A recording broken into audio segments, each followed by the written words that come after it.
See here page number 24.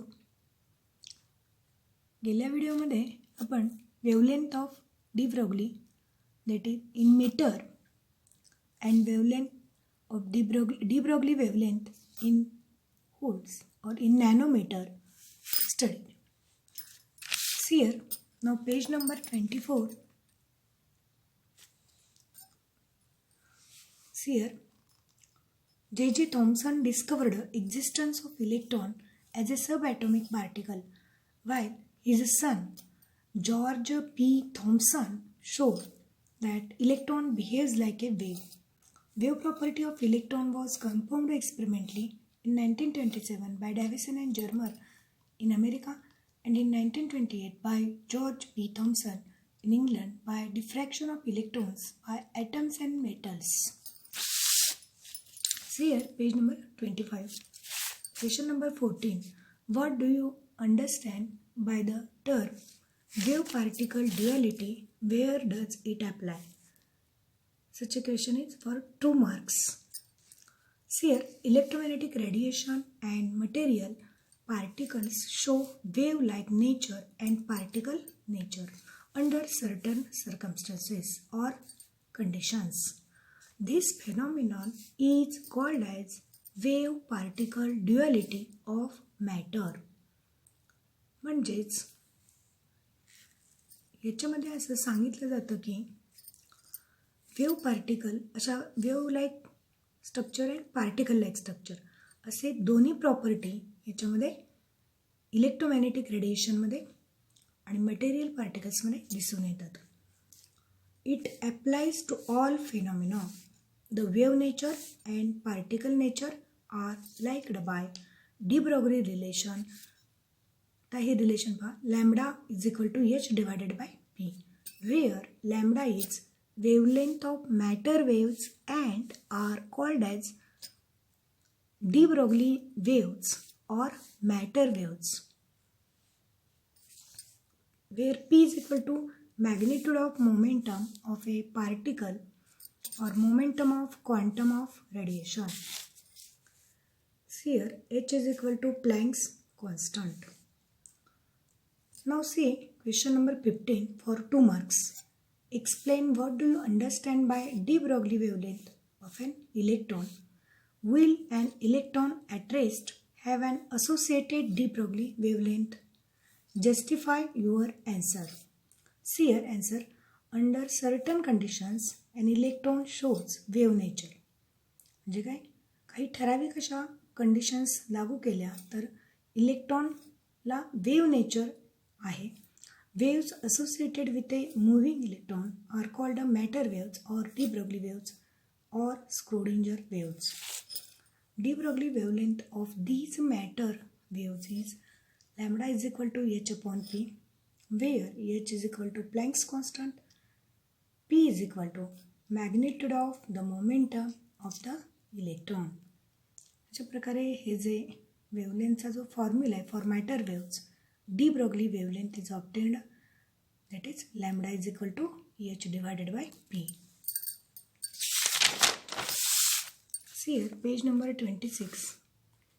If electron is at rest, its momentum will be 0 and hence de Broglie wavelength will be infinite, showing absence of a matter wave.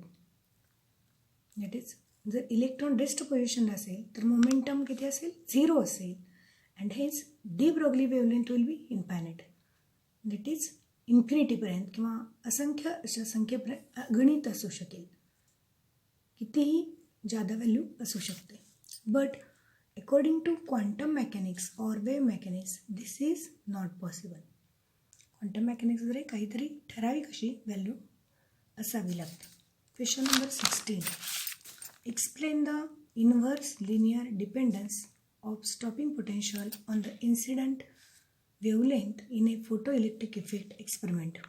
This is question for 2 marks.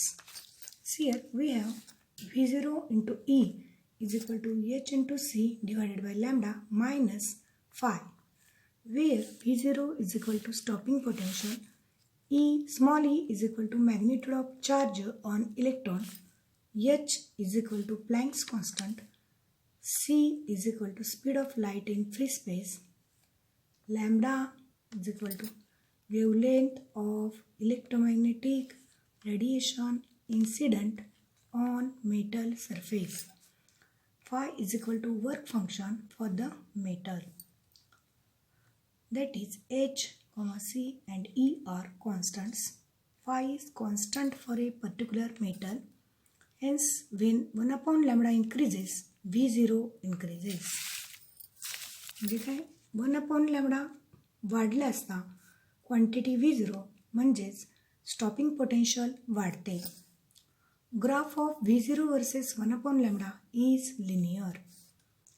This is because the energy associated with a quantum of radiation or photon is directly proportional to frequency of radiation, and hence energy of photon is inversely proportional to wavelength of radiation.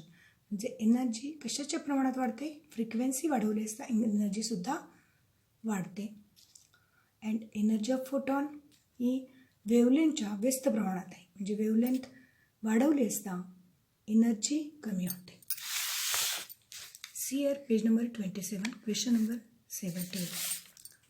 It is observed in an experiment on photoelectric effect that an increase in the intensity of the incident radiation does not change the maximum kinetic energy of the electrons. Where does the extra energy of incident radiation go? Is it lost? State your answer with explanatory reasoning. See your answer. When electromagnetic radiation with frequency greater than threshold frequency is incident on a metal surface, then there is emission of electrons. म्हणजे जेव्हा electromagnetic रेडिएशनची frequency ही threshold फ्रिक्वेन्सीपेक्षा जास्त असते, की जी incident metal सरफेसवर जी incident केली जाते किंवा जी frequency असते त्या थ्रेशोल्ड फ्रिक्वेन्सीपेक्षा जादा असेल तरच फक्त इमिशन ऑफ इलेक्ट्रॉन्स होऊ शकतं किंवा इलेक्ट्रॉन्स इमिट होऊ शकतात. It is observe that not every incident photon is effective in emission of electron. म्हणजे not every incident photon emission इलेक्ट्रॉनची इमिशन करू शकत नाही. प्रत्येक फोटॉन हा इमिशन करू शकत नाही. Actually the number of electrons emitted per second is very less than the number of photons incident per second.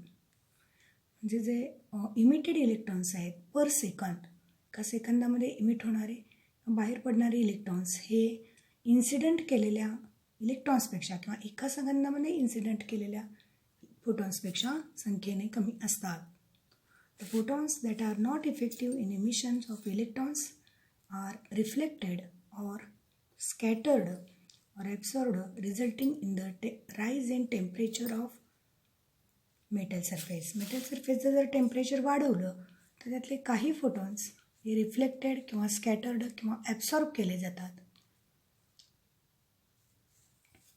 The maximum Ke of photoelectron depends on number 1 frequency of incident radiation, number 2 threshold frequency for the metal. Here it has nothing to do with intensity of incident radiation.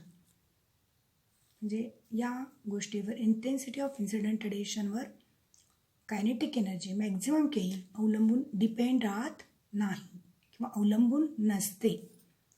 The increase in intensity results in increase in the number of electrons emitted per second. The emitted electrons per second जे आहेत ते कशामुळे होतात, increase in इंटेन्सिटीमुळे.